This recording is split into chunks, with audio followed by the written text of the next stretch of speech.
What is going on, Crimson City? My name is Crimson CBAD, and look who found their shirt. Welcome to the Week 8 team builder of the Pokemon 4 Glory, a competitive counter-team draft-based league format thing.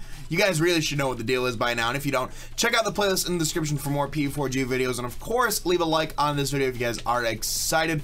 We are currently 3-4 with a -4 differential, if I'm not mistaken. And we are on a 2-win streak right now, looking to pick up another W. Carrying us forward, next week is our bye week, so if we can end off the first half of the season with a win streak, we carry it after the bye week, go from there, go into playoffs, win home the cup, put it right here, because hopefully there's a trophy. Kyle A told me there's a trophy. If there's not a trophy, there will be hell to pay. But we are going up against Coach Nidor and the Montreal Explouds, so like I said, if you guys are excited, if you guys are supporting the Detroit Ceilings, be sure to leave a like on this video. Guys, support is always greatly appreciated. We'll do a quick team breakdown on his team really quickly, and of course I'll be sure to leave Nidor's YouTube channel in the description so you guys can go check out his team builder and his side of the battle as well. Leading us off here, he has Thunderous Therian, which is a very, very scary mon. I like it personally. I love Thunderous Therian in League format. Bolt Absorb, so it's got that electric immunity. Weak to Ice, weak to Rocks, weak to 1,000 Arrows from Zygarde.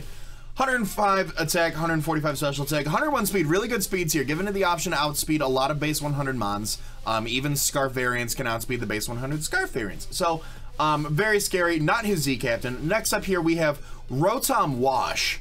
So the first two things on his pick do get bopped by 1,000 Arrows, which is very nice to know. Very bulky mon, 50 HP, nothing too crazy, but it does have 107 defense, 107 special defense, 86 speed, really nice, can be like a trick Scarf user, can be an offensive pivot, can be like a fast pivot, can be support with like Will-O-Wisp and Hex, things like that. Really good levitate ability, so he does have quite a few mons that look at our ground stab and say no. The next one being Serena. Serena doesn't really care for, Serena really cares for 1,000 Arrows. She can eat a bunch of 1,000 Arrows, all that fun stuff. We used Serena last season in the GBA. 120 attack, 98 defense, 72 speed, nothing too crazy. Queenly Majesty does shut down all priority moves. So things like Bullet Punch on Scissor, things like Extreme Speed on Zygarde, things like Ice Shard on Mamoswine and on Sneasel. Those are not going to work, so we do got to remember that. We're really comfortable. We've been really comfortable with Serena in the GBA, so it should be something to keep in mind, like right on the forefront, so that way we don't forget. Next up, Emboar, one of his offensive Z captains, 185. That can't be right. 185. I don't know. That's disgusting. Does it really have that much HP? Does it really have that much HP? I don't believe so. I don't believe so. Maybe. Who knows? Maybe I just took down the stats wrong. 185. That really cannot be right. I'm gonna check this. I'm gonna check this in the middle of a recording. I'm gonna check this. 110. Where did I get 185? What? Where did that come from? All right, 110 base HP. 110 base HP, 143 attack, 85 defense, 120 special attack, 85 special defense, and 85 speed. Blazing Reckless, this thing is a bomb. If it wasn't for the fact that it had such like a low speed tier, it would be, I feel like, a lot more viable. I feel like it would be a lot more viable. Just because it's 85. What am I doing when it has 65? Come on, Chase. Come on, Chase. 65. 65. I thought that seemed off. I was like, that seems way too fast. 65 speed. That's right, because it's on the same speed tier as Sandslash. This thing is an absolute bomb. It just drops bombs on people. Choice Scarf, Flare Blitz, superpowers, wild charges. I mean, it's an absolute nuke. It's like Darmanitan's less skillful brother because it isn't as fast, but it hits probably like just as hard, like a Banded Reckless Flare Blitz from an Emboar. I mean, I have one switch in on my team for that, and that's a defensive Zygarde. So other than that, gets access to things like Scald, gets access to things like Sucker Punch, things like that, things to keep in mind when going up against it. Haxorus, 147 attack, 97 speeds here with the Mold Breaker ability. Also has a nerve just in case of immunity berries, or resistance berries, I should say. Dragon Dance, 3 attacks, can be a Scarf variant, can be a Double Dance variant in Swords Dance and Dragon Dance if he wants to.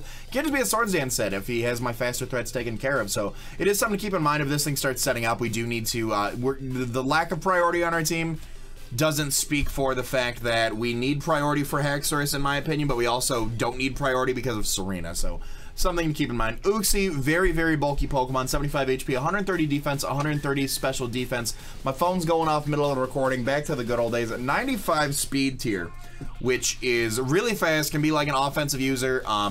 Calm Mind setup, can be a Rocks hazard, can be Rocks user, spam Rocks, Toxic, things like that. U-turns out pretty nicely with that speed. Another immunity to ground stab other than 1,000 arrows. Comfy. Comfy is really interesting. I've never battled a Comfy in League format, not that I know of.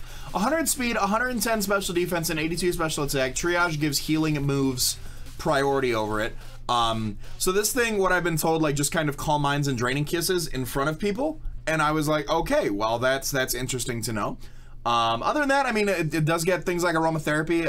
It gets, you know, like I said, priority healing moves in synthesis. It's like a less fat Florges, but with priority in its healing moves, so that's kind of nice. Lucario is the omnipotent, the Omni Z Captain, if you will. 110 attack, 115 special attack, 90 speed. Two really good offensive stats, and then a really good speed tier, in my opinion. Has access to Justified, which, if hit with a dark move, does boost its attack by 1 stage. Can be a Nasty Plot user, can be a Swords Dance user, gets butt ton of priority. Vacuum Wave, Bullet Punch, Extreme Speed, things like that.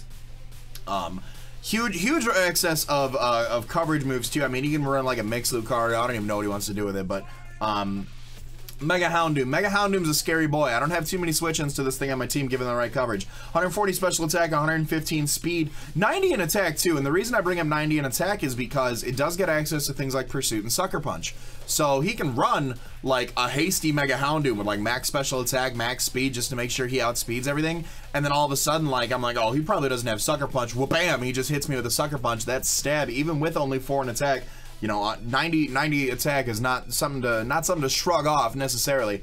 So got to be careful for that thing. Can be a Nasty Plot user, gets access to Will-O-Wisp and things like that. Sand Slash, I don't see Sand Slash coming. It's one of his 2 spinners, but it's one of the 2 spinners that get bopped by my rain team.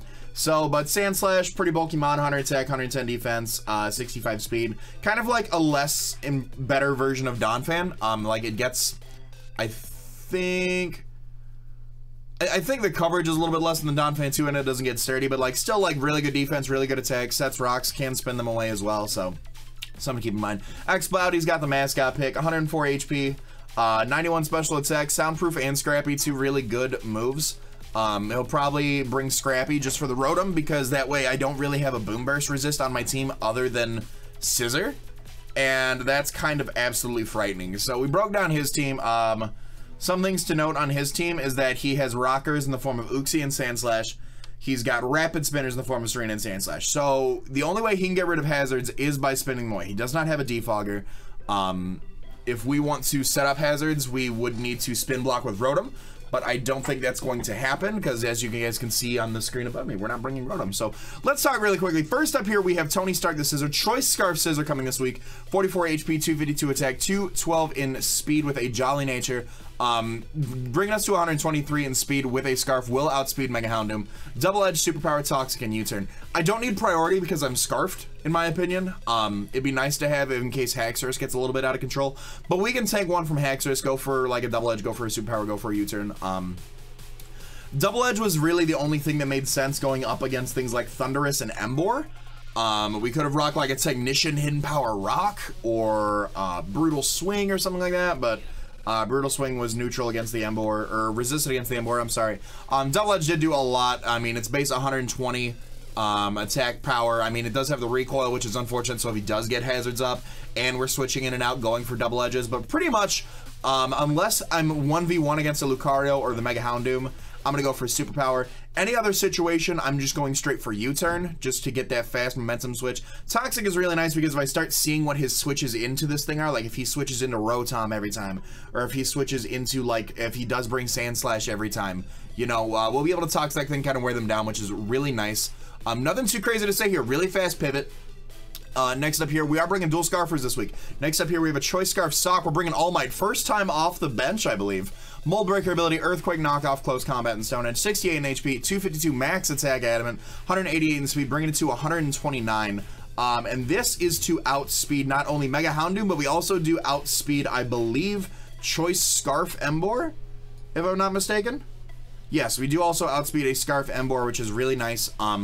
We hit everything on his team with this coverage. Earthquake takes care of Emboar. Earthquake hits the Lucario. Earthquake hits the Mega Houndoom. Knockoff hits things like Uxie. Close combat hits things like Rotom Wash. Close combat hits things like Haxorus. Close combat hits things like Lucario, like Mega Houndoom, like Sandslash, like Exploud. Stone Edge is there. Stone Edge hits the Mega Houndoom. Stone Edge hits the Thundurus therein very nicely. So I was gonna bring Ice Punch, but Yachi Berry is kind of like one of the top 5 most common League format items. So Stone Edge over Ice Punch really made sense this week. Also does do a bit more damage. Next up here, we are bringing Stepfather. Hopefully going to set up with Stepfather this week and kind of sweep. We've got 2 setup sweepers on our team that we can hopefully pivot into at some point.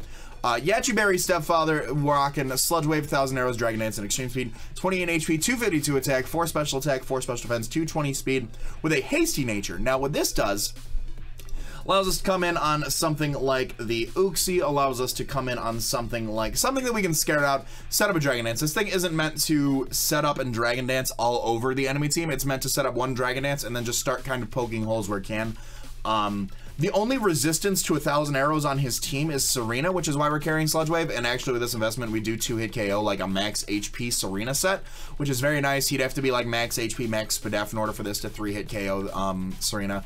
But the Sludge Wave is going to be nice because obviously Extreme Speed can't hit the Serena. 1,000 Arrows is a resisted hit. So Sludge Wave is the best overall option right there. With this speed, we are outspeeding a max speed Lucario, and then a +1, obviously, we outspeed everything else on his team, barring like a Scarfed Thundurus Therian, or Lucario that can set up an agility. Other than that, we do outspeed everything on his team after +1, which is really nice. Yachi Berry lets us take 1 HP Ice, hopefully go for that Dragon Dance, and then able to just start hitting 1,000 arrows, 1,000 arrows, 1,000 arrows, extreme speed on things that we don't want to. Next up here, we do have Ivy, the Roserade. This is kind of our Thundurus switch-in. This is the Thundurus Rotom Serena switch-in right here. It's max HP, damn near max special defense, 60 speed with a timid nature. We outspeed a Jolly Emboar if he's banded or if he's Life Orb. Toxic Spikes, Sleep Powder, Sludge Bomb, and Giga Drain. Originally it was double hazard stacking, but with 1 flying type and 2 Levitate users on his team, Rocks made the overall sense, and I actually didn't fit Rocks on this team, as you can see, so I didn't want to run dual spikes. So Toxic Spikes is good to wear down things like Serena and Sandslash are his only spinners. So if we can poison the Rapid Spinner, that actually helps us out because then we can reset up those hazards later. It does poison things like Haxorus. It does pop an early Lumberry in case he does have it, and also wears him down in case he's Choice Scarf, in case he's some sort of Yachi Berry resist variance. We can start wearing him down so that way hopefully one of our faster mons can come in, take a hit, and pick him off. Poisons things like Explouds, it just kind of puts things on a timer, which is really nicely. Sleep Powder on a switch is really nice because we can either go into Stepfather, which is here to set up, or we can set up with our Meloetta, which you guys will see here in just a second. Sludge Bomb and Giga Drain is really nice stab to have this week. Sludge Bomb hits Thundurus, Giga Drain hits Rotom, Sludge Bomb hits Serena, Sludge Bomb hits Haxorus, Sludge Bomb hits Uxie, Haxorus. Sludge Bomb hits Uxie. It doesn't, it's resisted damage, but it does have the chance to poison and wear that thing down, and since T-Spikes can't touch the Uxie, very nice to have. Sludge Bomb is good against the Lucario. Comfy. Lucario kind of sits in front of this set. We can put it to sleep, we can Giga Drain in front of it. I don't think he'd have coverage for this. I don't think he can fit it on there personally. Sludge Bomb hits the Mega Houndoom, Giga Drain hits the Sandslash, Sludge Bomb hits the Exploud. So Dual Stab was really nice this week. Only a few mons can really do anything to this, and we can Sleep Powder them if they feel like we're inviting it in. One of the things I like about Roserade is that because this set can't touch Uxie, it does invite in Uxie. And here's the plan. Here's the plan, ladies and gentlemen, boys and girls, children of all ages. We're bringing Siren back. Last week we were able to sweep up the last 4 kills with Meloetta Pirouette form, Rockin' Life Orb Return, Ice Punch Knockoff, and Relic Song, I believe. This week we are hoping to sweep up with Meloetta. Leftovers, Serene Grace, Sub Calm Mind, Psyshock, and Hyper Voice. There's no resistance to either of those on his team. Hyper Voice hits Thundurus, Rotom, Serena, Psyshock hits Emboar, Hyper Voice hits Uxie, Hyper Voice hits Haxorus, Hyper Voice hits Lucario, Psyshock hits Lucario, Hyper Voice hits Mega Houndoom. The dual stab really does do wonders, so if I can ever invite in Uxie for free, provided he can lead off with the Uxie as well, so that way we can just kind of sub up. I don't see Uxie being able to break a sub in this game. I see Uxie being his more defensive pivot, meaning it doesn't have the offensive power to break a substitute from Meloetta, especially a base 100, base 128 special defense mon. I don't see that happening. So anytime Uxie comes in, going straight out into Meloetta, if he leads off with the Uxie, perfect. If I see the Uxie, I'm leading off with Meloetta, simply because he's not going to have the power. He's going to be like, oh, like I want to set up rocks. I mean, looking at my team, I have potential hazard removal in Sock, but other than that, it's like, oh no, what do I do? So if he's gonna go for rocks, I'm gonna lead off with this Meloetta 100% of the time if I see Uxie on the board. I can set up on things like Rotom. I can set up on things like Comfy. I can set up on things like Uxie. I mean, any three of those mons, I feel very comfortable setting up on. Up to +3, we start OHKOing things with without Toxic Spike damage up, previous chip damage. If we get up to +4, nothing really survives a hit anymore, provided Sash users or like max special defense AV Rotom Wash. I'm not really sure at that point, but +3 with prior chip damage does sweep the team. +4 does sweep the team as well. So it's looking really nice. With that speed investment, we are outspeeding a max speed Jolly Emboar. So we can hit it with a Psyshock. If he's Scarf, obviously that's not the case. Modest does, you know, we could have ran a special defense boosting nature just to get a little bit more oomph out of our Calm Minds, but I decided to go Modest. The Modest actually does help ensure OHKOs on certain mons after a +3 or +4 boost, but then again, +3 or +4 boost do just kind of do wonders. Last but not least, we're bringing Prometheus, Titanium Z, Alakazam, Magic Guard, Focus Blast, Energy Ball, Dazzling Gleam, and Shadow Ball. The Stabless Alakazam, as we like to call it this week. No, Psychic Stab wasn't really necessary. Like, we hit everything on the team. Now, I'm going to talk about the EV spread because we brought a similar Alakazam last week. 220 max speed does outspeed the entire team, including Mega Houndoom. 156 special attack because it put the remainder in there. 132 in defense. So I talked about how Mega Houndoom does get access to things like Sucker Punch and Pursuits. I don't want this thing, you know, the Titanium Z Focus Blast is to take care of Mega Houndoom. This is the Mega Houndoom killer right here. We outspeed it from full if he goes for a Sucker Punch. So the spread that I concocted was that if he is a hasty Mega Houndoom, max speed, max special attack, 4 in attack with Sucker Punch, we can live from full that 4 invested Sucker Punch and go for our Titanium Z Focus Blast and knock that thing out. Energy Ball hits the Rotom Wash, because otherwise Energy Ball didn't hit it. I mean, I guess we'd go for Psyshock if we really wanted to, but I liked Energy Ball over. The Shadow Ball hits the Thundurus Therian, Shadow Ball hits Serena, Dazzling Gleam hits the Emboar, Dazzling Gleam hits Uxie, Shadow Ball hits Haxorus, Dazzling Gleam hits Haxorus. Shadow Ball hits, I mean, we've got coverage for his whole team. Could we have swapped out Energy Ball for something like Psyshock? Potentially, but I didn't see the need to. I like the Stabless Alakazam this week. So, like I said, guys, plan is to pivot either into Zygarde or Meloetta and just kind of set up and sweep away. So if you guys have enjoyed this team builder, be sure to leave a like on the video. Your guys' support is always greatly appreciated. Of course, let me know your guys' thoughts on the team in the comment section down below. And I hope you guys are subscribed so you do not miss out on tomorrow's battle going up against Nitor and the Montreal Explouds. All that being said, I want to remind you guys to be great and do great. I'm going to let this outro bang. I'm going to talk to you all soon. Later.